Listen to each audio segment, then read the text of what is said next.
called If You Were Born on 9/11, You're 18. Because that's the case. If you were born on 9/11, you would be 18. Now, what this installation is an installation of a previous installation called The Discourse on the Polarizing Events of 2001. Discourse on Polarizing Events spells dope.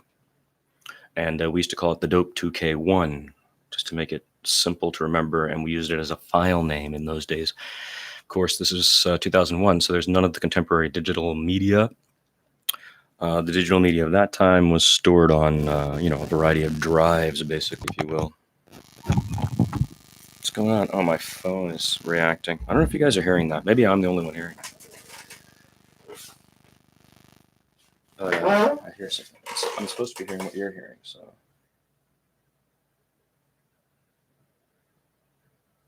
Oh, good. So APF has confirmed that she's cool. Let's get back to the point at hand. This installation is comprised of material from 9/11/2001 in New York City. I was a member of we can say I was a member, but I'm never a member of only one thing, really, and even that. I'm a tenuous joiner. I don't join.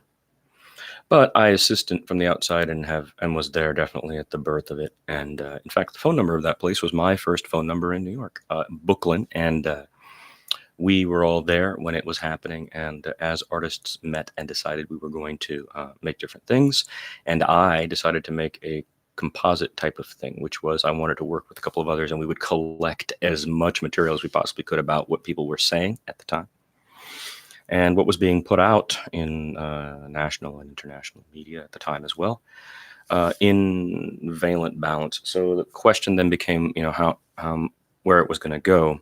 And as an artist, for me, it was about trying to find voices that were not finding voice, and it was about a lot of things. It was an intense, violent event, probably the most violent event that ever happened, in that proximity to me. I was less than a mile away, probably. No, it's not. Say about 3.5 miles away. And it was a horrible day, and the days that followed were horrible as well. But as an artist and as an author and as a journalist, I tried to stay level, which I did. I didn't drink at all during that time. I didn't consume things. I went around collecting material from people, and the other people I knew did too, in those first handful of days. Well, then as we began doing that, it grew. So this is a thing that covers kind of from 9/11 to say about December 11. So the 3 months in New York. And it's hundreds and dozens and, lots of people's recollections, thoughts, poetry, ephemera, journalistic reports on their situations, photographs. And it has been installed a couple of times as it was growing. On the first anniversary, it was installed in pieces as a piece that was going on in 2002 as a part of Us Equals Them. And then in 2006, on the 5th anniversary, it was installed at the Center for Book Arts in New York. And then that winter, so that would be 9/11, obviously, so that toured Minneapolis and San Francisco. That was 2006. So that's 1, 2, 3 times on the 5th year anniversary. But that was the highest exposure because maybe something like 17,000. I think we calculated about 17,000 people, and we were being conservative, saw it in that 5th anniversary year. Then on the 10th anniversary year, I installed it in a small gallery, and I just sat with it. So a handful of people saw it in Oakland, California. My objective for that was that, and one of the things we've noticed with this installation is that when people come to it, they often come with questions because they saw this through the news. They weren't there. And so some of their questions are answered, others are raised. And so then they come to us, often Amy, my collaborator, and I, with questions or with trying to get clarification or with gratitude. We've had people bring us material. An event like this has PTSD associated with it that is unmeasurable, and the post-traumatic stress has clearly affected many people for decades beyond, not to mention the political and social ramifications of what the reaction of the powers that happened to be in charge at the time, and all the fallout. So the event itself becomes hard to talk about and hard to observe. And so we tried really hard to capture this faithfully. And I haven't shown it since then. So it hasn't been shown since the 10th anniversary. That's 8 years ago. And each year I think to myself, well, should we put it out? Well, not if there's not a good reason, or if I don't have a good space. Those are the two things I would require: a good reason and good space. Well, this year, it's the 18th year since the attacks. So we can say, and that is the title of the installation, if you were born on 9/11, you're 18. Empty Karthik 2019. And the gallery I happen to have, because I'm renting space in this place, and there's a gallery in the front area, and they're willing to support an installation of the Dope 2K1. So this is going to be a different version. I'm going to install the Dope 2K1, and then I'm going to install a station that's all about the 5th anniversary of the Dope 2K1, because we covered the people doing that as well. Well, first the 2nd anniversary. So it's going to be the Dope 2K1, then the 2nd anniversary of the events at hand. No, it's the 1st anniversary. God, see, it's even confusing to talk about. So you walk in, it's about 9/11 and the 3 months that happened after it. That's the primary. The next station will be 1 year later, and all the material related to that. The next station will be 5 years later, and all the material related to that. And the last station is a bibliography of collected materials from lots and lots of different people that you may or may not be aware of, and some of which have been discontinued or only existed for a brief moment, or etc. And it'll be set up like a library. And I will be the librarian, the curator. And I'll be in the front, and I'll have a small computer, a chair next to me, and if people have questions, we'll quietly answer the questions together. So the logic here is to share with people in San Antonio, where I grew up, what my view of the events in New York was. And this piece is not one that I show. This will be in this form, with the complexity that we're talking about, because the first year doesn't count. That was just the thing in progress. It was crazy. It was just loose documents the first year. So we're talking about in this form. It's been shown 1, 2, 3. This will be the 5th time since 9/11.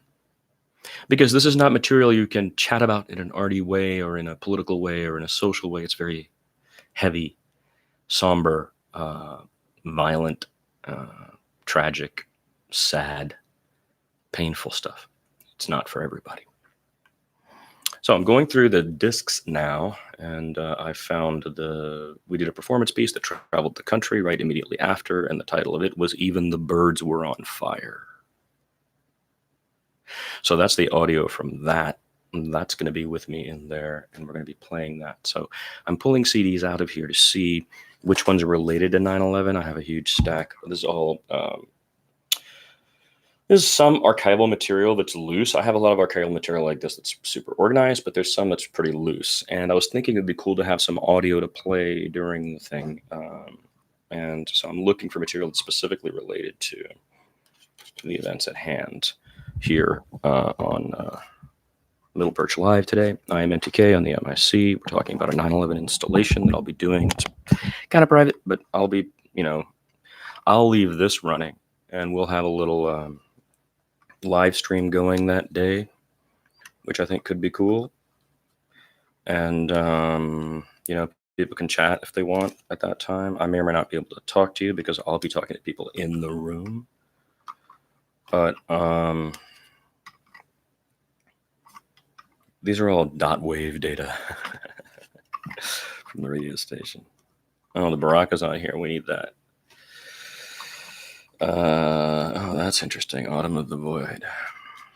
These are all from the days that I was in New York during 9/11 and what we subsequently produced into the massive show that toured, which I'm going to unpack for the 5th time on Wednesday and install here in San Antonio, Texas,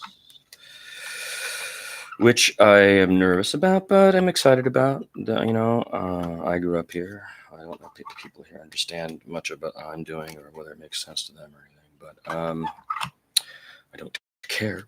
But if I can do something to share with them something about it, I'm okay with that.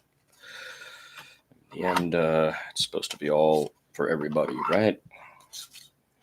And here, the idea of being 18, that's when you can be sent away to war, someone said. And I said, that's right. That's when you can be sent away to war. That's when we consider you an adult who can be sent away to war, which is the immediate and tragic decision after these events, and which has shaped the entire millennium, if we're honest with ourselves. And so we have to ask ourselves, what do we know about the origin of this, which I call the polarizing events? What do we know about the polarizing events? And there are things we're taught in our schools that are pretty basic, I think. And there are things we're told by our friends and by media. But not everybody was there. We're told it by some people who were there too, right? We all have friends. Many of us have friends who were there.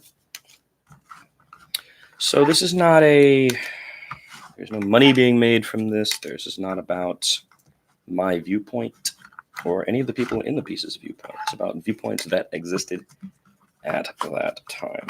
That should be how this piece should be taken. I hope that is how it's taken. Okay, we found some audio that we can work into the piece. I hope that's APF. APF, is that you by any chance? I was just about to turn off because I'm sweating like a horse, but if that's you, I found the Baraka just now. And I'm thinking about putting that in there as well. The Baraka is on this disc right there at the bottom. So I'm going to have that handy. It is you. Cool. All right. So I'm going to turn this off then, because this is what I want to do is just check the 100